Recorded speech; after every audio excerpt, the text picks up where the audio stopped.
just because there is not a lot of frontline available outside of Just Cuz, and so this will add a bit more hard CC and a little bit more go in.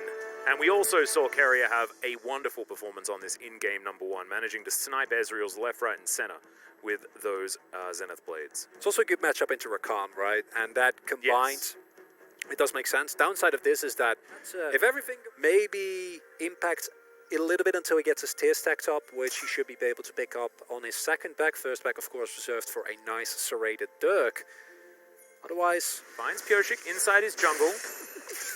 As Faker, once again, not going to find the bubble. Shockwave comes down this time as the Ignite is actually utilized very early. Meanwhile, a fight on the top side of the map as well. Onslaught of Shadows comes down. Tanner from over the wall, and the execution is absolutely perfect to get the first blood for the Akali. So necessary, as well as now Kingen in some trouble. But he should be all right as Faker lands that bubble, actually flashes on top of him, picks up the barrier, as well as now Sulker's the one that has to run. The flash over, Faker finds the solo kill, but it's answered in the end as well. It's action all over the map. Bot lane, fighting, mid lane, solo kill straight at top lane. Working out beautifully for T1. Herald's a really big one. Both teams are collapsing. Yep, in they go. There's Keria flashing on forward. Onslaught of Shadows comes down and Sulker completely removed from the fight. Finds a couple with the Shockwave, but he is too far out of position. The rest of DRX say, well, I guess we'll take a consolation blue buff and hope things are going to be okay. Chains of Corruption land onto Becca. Quickness utilized. He will get himself out of the way. So, T1 winning out on this one in the end. End of the world again.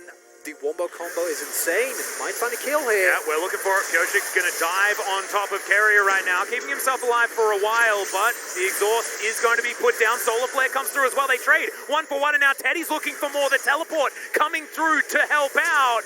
And there's a horse down here at the same time. Piercing Arrow will connect. The Rampage just has a drive-by, and now Faker gets to come on through down all those summoners with the W, and T1 will mop it up.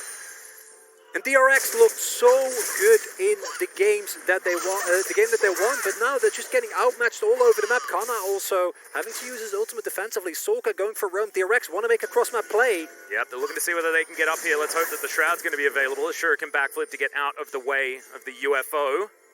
And Sulker will come through. Deny that minion wave. Shockwave's going to be flashed, and Kana should make it to relative safety. And you're fed, but you don't have Meganar, and there's a lot of damage available. Yep, and now he's going to be put into the blender. Kana gets underneath the turret, and you don't even need perfect execution to lock that one down. It's just too many strong members on T1's side. It's just a little bit unfortunate territory. They're going to have to do some vintage DRX in order to get themselves out of this one. As up towards the top side comes Cuz. Kingen's got a huge target on his head. Cuz is just saying, well, you can try and escape if you can. Nara's going to get him out of there, or at least attempt to, as Kana is going to avoid the UFO. The wallop is going to be good, though, and Sulker is going to come on forward. Watch out for the orb. Let's see whether the Shockwave is going to connect. Kana's got a blast cone there, and will utilize it. Is dangerous territory. Oh, speaking of which, Faker looking for it onto Sulker here. Prowler's Claw comes out as well. Shockwave does find 2 this time. Faker has to flash to get himself out. He waits, has the blast going. The dissonance isn't enough damage. But that is definitely a very friendly move as Pyosik looks to try and catch some backs, but he won't find it. And they start making plays like this. They don't have cryo, they don't have the vision, they don't have the setup. Can Keenan find it again? Kana is able to get that backflip to get him out of the way, and now it decides to go back in. There's the perfect execution. Locks it down. Turns it straight onto the face of Kingen. However, he's still going to fall down. Pyosik does have the ulti button, presses it, and says, outplay this. And Kana's not going to be able to. 1 for 1, but more resources needed. That's when the solo kills start coming through, okay? All right. He's got 2 deaths. That is definitely the Noggery moment. But 100% agree. Oh, boy. Yeah, Bow. Remember that cleanse from before? Now the flash is down. Solar Flare comes through. There's a lot of CC available here.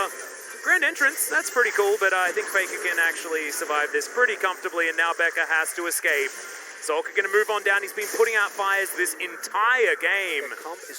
Their draft strategy is so good at running over, and this is something that we see even here with Kana getting taken low, but Kingen frozen his entire rotation, doesn't actually get it. And this is the change to Akali, right? The second activation of her E has so much damage now. It's no longer like a 50-50. It's a super backloaded ability where the second the going in actually gives you all the damage that you need. The punish is really nice if we're looking at the Infernal Soul of all things is rough.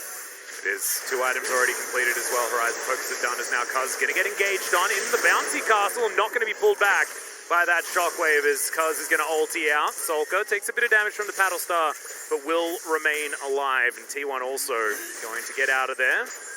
Okay, Pyoshik now should be able to find Teddy. The flash comes through, but the stun is going to be there. Pyoshik wrecks the turret, and Bao will survive in the end. The last auto will be denied. So close to get the counter kill, but nice. Kingen needs more of an R-bar here. See where he can actually gather it as Faker. Fair bit of poke right now as well, as Becca might not even be able to quickness in now with that health bar. Kerry also getting poked. Ezreal, certainly a champion that can do so as well, but DRX just bullied out of the area. They know that they don't have the health bars to challenge this, and it's just Infernal Soul stolen away. The backs are even stopped as Solka is in trouble. He does find a defensive shockwave, flashes his way out, and he survives. Somehow they trade supports. That's not the target that they were looking for, so definitely a sick play is now Canna. Off to the side, he's looking for Kenan. Ults his way through and then gets back to the Shuriken. Not able to lock that one down. But T1 now have just so much more value in this composition. The Infernal Soul is so strong, but DRX demonstrating that they have still got fight left in him. Oh, that's a big teleport, King, and if he can get his Narbar... Yeah, it's in a pretty good position right now, but you can see Cuz just going to try and execute Bao. Bao, he's out of this fight, burning down with the red buff as Faker locks down Kingen as well. Cuz is fighting 1 versus 3, by the way, and this is why DRX needed to try and go for that reset. They had their back stopped, and Cuz says absolutely not, my friend. And now Pyoshik at the mercy of T1. The huge piercing arrow is going to connect and connect again as Beck is now in so much trouble. He has to get back to his fountain, and T1, oh my goodness, that was revolting. T1 is just playing Duck Hunt. They're just sitting there, they're shooting skill shots, and DRX, they can't actually get on top of the carries, and here you see why this kind of composition is so oppressive. DRX themselves have showed it why these poke comps can do so much, and an Infernal Soul again is a worst case scenario because it means that no matter what you do, unless you straight up win the fight right from the get-go, you can't match the damage, you can't match the elongated fights in a very different way that an Ocean Soul does, but still just as debilitating. And Maud, here goes the Baron, and sieging with this composition and an Infernal Soul. Infernal Soul, pretty revolting. As we're going to have a look at live here, Carrier looking for Kingen. He'll find it. Oh my god, Teddy, that damage is ridiculous. And the Gnar is very, very dead, just not able to be pushed up in a side lane here. But what option do you have? Chronicler, this is such a struggle for DRX, who now have an exposed inhibitor in that mid lane. True Shot Barrage just to try and help with these minions, but with the Baron buff, it's so difficult. Chains of Corruption, go to Narnia, but it's not even, I think, actually going to be relevant, to be perfectly honest. Cuz trying to find an opening, does have everything available, and he's just going to settle for locking up this inhibitor. Solar Flare comes out now as Becca. Now with the quickness, in goes Carrier, goes Golden as well. Look at the AoE, it's revolting! Bao will just get tidied up by this horse. The perfect execution to get right on top of all these carries. Just a very, very quick ace. You blink and you'll miss it, and T1 are in round 2 of the playoffs. And it was a valiant effort from DRX. I still insist that they played better than any of us had expected. This team was slumping, they gave it their all, they showed what they were made of, but it's a deserved win for T1 that clearly, once they get going, they know how to close out these type of games. Oh yeah. While the first couple of games were kind of rough, game 3 and 4, none of that. Not at all. It did feel a little bit like DRX after, their second game. It was beautiful, but with how heavily they were shut